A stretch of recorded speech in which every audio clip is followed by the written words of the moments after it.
शेर और चालाक लोमड़ी की जंगल की कहानी। घने और रंग बिरंगे जंगल में एक ताकतवर शेर रहता था जिसका नाम था शेर सुल्तान। उसकी दहाड़ इतनी जोरदार थी कि पूरा जंगल कांप उठता था। शेर सुल्तान बहुत शक्तिशाली था, लेकिन उसे एक बुरी आदत थी।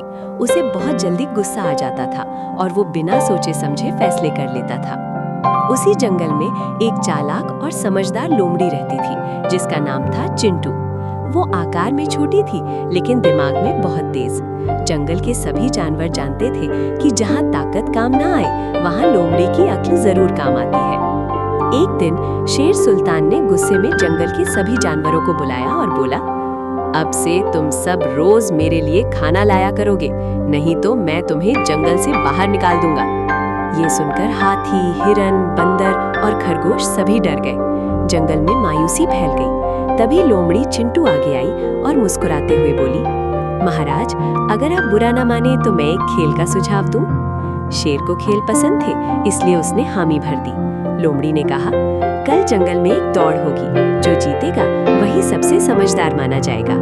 अगले दिन जंगल किसी 2D कार्टून की तरह सजा हुआ था। पेड़ों पर झंडियां लगी थीं और जानवर तालियां बजा रहे थे। दौड़ शुरू हुई। शेर पूरी ताकत से दौड़ा, जमीन हिलने लगी। वहीं लोमड़ी धीरे धीरे दौड़ती रही, कभी नाचती, कभी जानवरों को देखकर मुस्कुराती। भागते भागते शेर एक गड्ढे में गिर गया, जिसे वो देख नहीं पाया। वो जोर से चिल्लाया, मुझे बचाओ। लोमड़ी ने दौड़ रोक दी, रस्सी लाई और शेर को बाहर निकाला। शेर को अपनी गलती का एहसास हुआ। उसने शर्मिंदा होकर कहा, आज मुझे समझ आ गया कि सिर्फ ताकत नहीं, अक्ल और दया भी जरूरी होती है।